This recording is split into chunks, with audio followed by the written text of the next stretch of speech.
کہ جلوے دیکھنے کو بےچین حضرت عبداللہ مزنی آئے تو چاچا کے سامنے سینہ تان کے کھڑے ہوئے، گردن جھکی ہوئی ہے۔ چاچا یہ تو جانتا تھا مسلمان ہو گئے ہیں، مسلمان جب کوئی ہوتا ہے تو اس کے انداز ہی بدل جاتے، اس کے طور طریقے ہی بدل جاتے۔ کھڑے ہیں،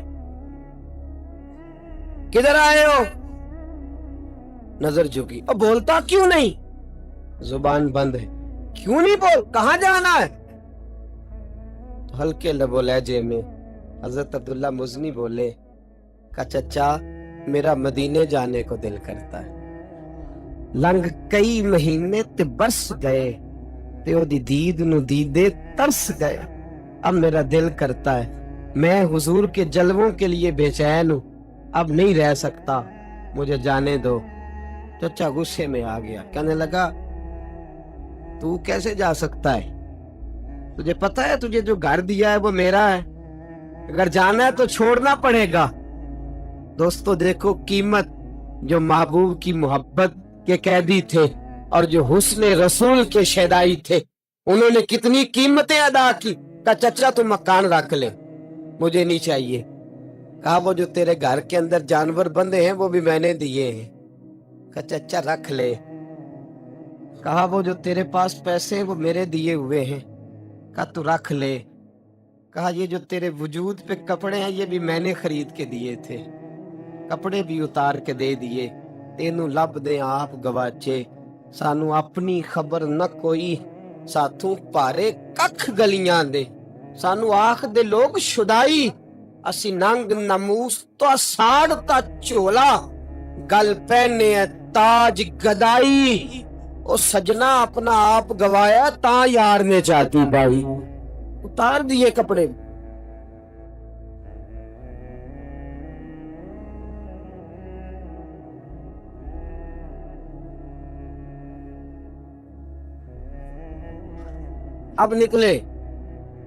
اب نکلے ماں کے پاس گئے اور کہتے ہیں اماں میں ایک دن پہلے بھی ننگا پیدا ہوا تھا تو نے کپڑے پہنائے تھے تو میں پھر ننگا ہو گیا، دیکھ میری طرف۔ تو ماں ہوتی ہے نا، دو عورتوں والے کپڑے دیے، پہنے، مدینے آ گئے، میرے محبوب کریم صلی اللہ تعالی علیہ وسلم کی بارگاہ میں رہنے لگے، سادے سے ہیں۔ ایک دن اونچی آواز میں اللہ اللہ کر رہے تھے، حضرت عمر نے ڈانٹ دیا، فرمایا آہستہ ذکر کیا کر، تجھے پتا ہے نا جب لوگ قریب بیٹھے ہو تو اونچا ذکر نہیں کرنا چاہیے۔ آنکھوں میں آنسو آ گئے اور ایک کونے میں بیٹھ کہنے لگے میں نے حضور کو نہیں بتانا، اب ہم ہر بات ہی نبی پاک کو بتا کے پریشان، کونے میں بیٹھے۔ فرماتے جب نبی کریم آئے نا مسجد میں اور سرکار منبر پہ بیٹھے تو میں سامنے بیٹھا تھا، اپنا کو مل جائے تو دکھ تازے ہو جاتے ہیں نا، تو میں تو حسن کا قیدی تھا۔ کہتے چہرہ حضور کا دیکھا